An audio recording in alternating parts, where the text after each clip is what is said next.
I was pleasantly surprised whenever I got home, checked my Discord and my Twitter, and I saw that Kingdom had been released, man. Shout out to y'all for letting me know, because if not, I guarantee you, I thought that no chapters were coming out this week.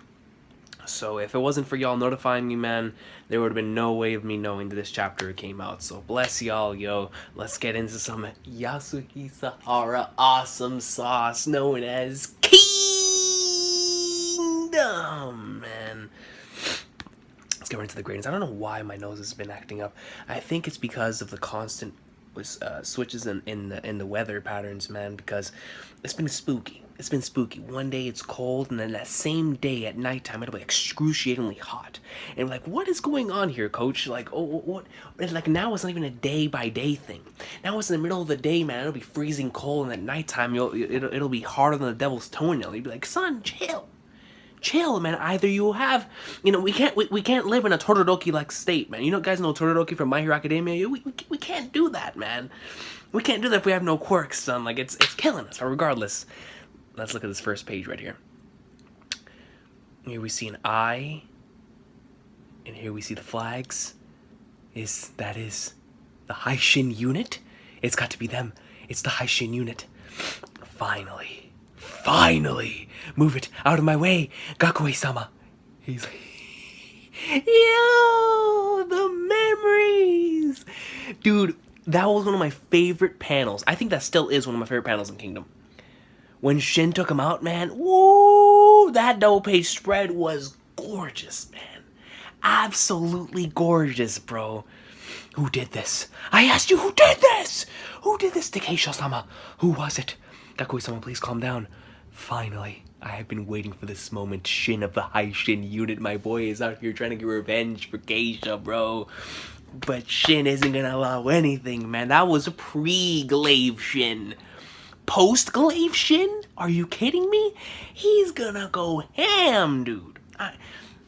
Don't get me wrong, man. He definitely has a Buster Douglas type of chance. Of course, Shin would be like the Mike Tyson in this scenario, and he definitely has the Buster Douglas chance of having the mentality of of avenging. His will might surpass Shin's, but the thing is, or it might get close to surpassing Shin's. It won't surpass Shin's.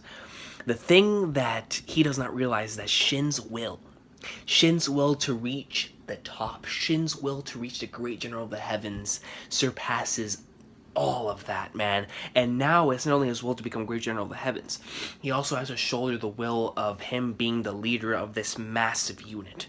For him, taking in this general-like role of being the guy that everyone looks upon to carry them to victory in order to ensure that they all get home safely, man. He carries that burden now, bro. It's not just him. Now he has his group. Now he has his family, man. So Shin's will far supersedes that as just a regular trying to avenge somebody that already died, man. It far supersedes that. I've been waiting for this motion of the High Shin, chapter 556, Osen's defense. Osen's defense. Alright, and then we get right here a panel of Shin. Don't let your guard down, Shin. He might have been picked as today's target out of the Zhao commanders, but in no way does that mean he's actually weak. In any other force, he and his men would be easily qualified to be one of the strongest hitters. Ten said in any other force. In any other force, yo. Not to mention, you need to remember that he served by Keisha's side as well. The morale must be incredibly high now that they've gotten the High Shin unit in their sights. And that goes double for you, Shin. I know. You don't need to tell me. I'll reunite with him. I'll reunite him with his master the same way I took down Keisha. Shin, I noticed the Gyokuho still have yet to show themselves. Were we not supposed to be working together with them today? Maybe they got hungry. Maybe they got so hungry they went to dig for bugs under a rock or two. I do actually have a plan that involves making use of the Gyokuho's cooperation, but there's no way that Ohan would readily agree to it. What sort of idiot would go looking for bugs at a time like this? Oh, it's Ohan, and his old fart adjutant too. So he's still kicking. Kou. Oh man, dude, this is a really, really nice double panel right here. Top panel showing Shin, not showing his mouth or anything else, just really allowing you to focus on his eyes and how serious he looks, man. The eyes just looking dead set at him. And right here we see Ohan, man. Ohan looks dead serious as well, yo. The rivalry between these two men. And then this panel right here to the right, we get to see Shin, man, holding that legendary glaive. Oh, I love this panel too. Him looking over to the side, man. Yo, Hara's on his A game when it comes to his facial expression panels. Well, it's not every day we see young Master Ohan come here to visit us peasants. Though you're probably just here to say something like, stay out of my way. I have nothing to say to the likes of you. Step aside. The one I want to speak to is that wannabe strategist girl of yours. Wannabe strategist? Hold on, bro. Hold on. You gotta put respect on Ten's names. And exactly who you calling a wannabe. Ten will outstrategize anyone in Ohan's group. I'm about to say anyone that Ohan knows, but she can't. She has no chance against Osen. But you know, anyone in Ohan's group, man. Ten's leading, bro. Ten's going ham, man. I don't care, dog. It's all about the 10 awesome sauce around these parts. I've heard of the grudge between you and Gaku. So if we position you at the front, Gaku is likely to seize this opportunity to jump out as well. When we have judged the time is right, the Gaku will move up from your left rear and punch into Gaku's flank to claim his head. Ohan actually proposed the battle plan? Everyone is shook, yo. I don't know why I found that hilarious, yo. A simple but effective plan. I am well aware that expecting any complex maneuvers from you and your men would be an exercise in futility. Something like this is probably the limit of your abilities. Are you trying to pick a fight? Yo, man, my boy's trying to sell out, man. He's real deal trying to sell Shin right here, man. Like, yeah, something like this is probably the limit of your abilities. Like, there's no way a peasant like you could ever do such things, man. But little does he know, yo, that my boy Shin, whatever needs to be done, it doesn't matter what it is, he's gonna take care of business, dog. Wait, I think it's a good plan. At first, I don't know why I read that as I think it's God's plan, man. God's plan.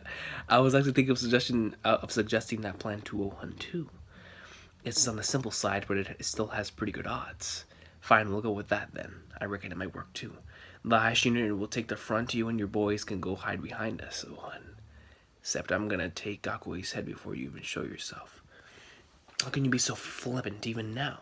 Do you understand the situation that we are in right now? You worry about yourself first instead of us, Gramps. You're already old to begin with, and now you're wounded too. You won't be around to pull your ass out of the fire next time, you know? Yo, they're selling this man out too. Everybody's getting sold out right now, man. What did you just say? And yeah, they're just busting out laughing. You have the rest of his squad just... You know it was bad when you have the rest of your squad chuckling. They're trying not to die of laughter, yo. You know, whenever you're friends with somebody who just got roasted really badly, man, you're trying to hold it in. I mean, in our case with my friends, man, I mean, whenever we roast each other, yo, we're gonna end up laughing regardless. Doesn't matter who it is, man. There's no favorite, and there's no one that if you roast them, they're gonna get defended. Everyone's getting roasted. Everyone's laughing. That's just the way it is, man. But this dude, it's just the way that Hara drew this panel right here. He's like, gah, gah, gah, gah, gah. Then you have to be behind him. Another dude, he's like, goo, goo, goo, goo. Over here dying of laughter, bruh. Let's go, Banyo. Yes, sir. I can hardly believe how carefree his attitude was. Could he actually just be a simpleton? I fear he doesn't truly appreciate just how crucial the High Shin and Gaku roles are in today's battle. Even now, he's only thinking about how to score the biggest fish. Look at my boy Moten, bro. No matter how dire the situation, they're always selfishly viewing the battlefield as if it revolved around them. That's what it means to be a great general. Hold on, bro.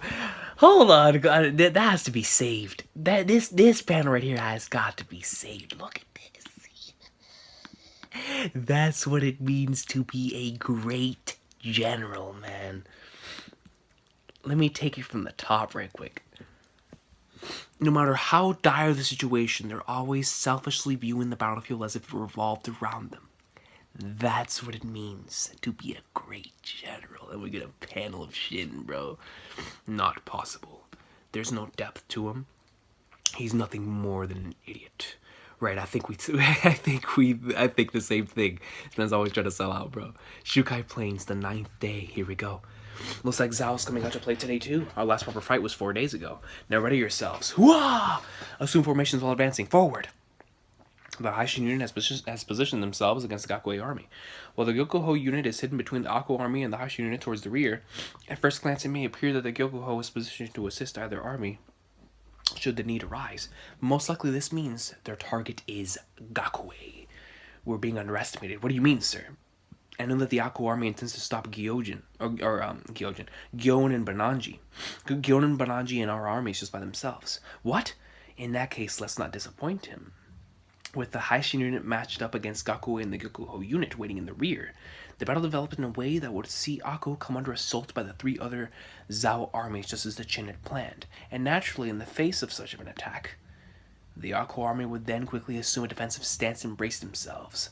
But what would happen if the A Kou army that was said to heavily lean towards offense instead dedicated themselves wholeheartedly to defending? The answer: an iron wall capable of stopping all enemies at the front line of defense, even when struck simultaneously by 3 different armies. What? Yo, and look at them, bro. Look at them. They're shook. They're shook. Like, what? Sir, the Zhao have yet to breach even the first line of defense. What in heaven's name? How sturdy is that defense? Once the A Kou armies decided to hold on to something, it takes a hell of a lot to pry them loose. With things as they are, I guess they're pretty motivated too. You need more than motivation to pull off something like that. A few days ago, I caught a hint of how sturdy that guard of theirs is, and I can tell you now that theirs is no ordinary defense. I'm not with the A Kou army either, so it's not like I know too many details, but look at Osen in the background, bro. I've heard that after serving as the Osen army's #1 commander for all those years, A Kou was able to imitate a number of Osen-sama's tactics with exact precision. My boy is able to use perfect copy, bro. Shout out to Kuroko. My boy is able to use perfect copy on Osen's defense. Osen's defense, man. Sharinganing that junk. I've heard that after serving as the Osen army's #1 commander for all those years, A Kou was able to imitate a number of Osen-sama's tactics with exact precision, bro. What did you say? Just looking at it now, I can't even begin to think of a way to tackle a defense like that. It truly could be said to be a defense befitting that of Osen. It's not something that will fall to brute force. Look at Riboku, bro, and Kane.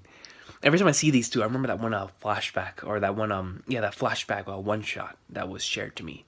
I think it was last year. Dude, that like entire one-shot just made me think of both of these characters in an entirely new light. It was really, really nice, man. If you haven't read it, I would highly recommend checking it out. It was really cool. I think it's under a different name other than Kingdom, though. I don't remember what it was called because I read it so long ago, but I do know that every time I see these two characters, I always think back to that flashback. Regardless, Osen's tactics, you say, that A Kou is able employed in actual battle is remarkable. Had he not sworn himself to Osen, I could see someone with his talents rising up to become the supreme commander of a large army. But that nature of his also means that if we are able to slay him here, it will be the final nail in the Osen army's coffin. And it's like when we think that Osen has the advantage, or that our side has the advantage, Riboku then attempts to come up with his own strategy that actually makes a lot of sense. You know, you take out the head, of course, everything else falls.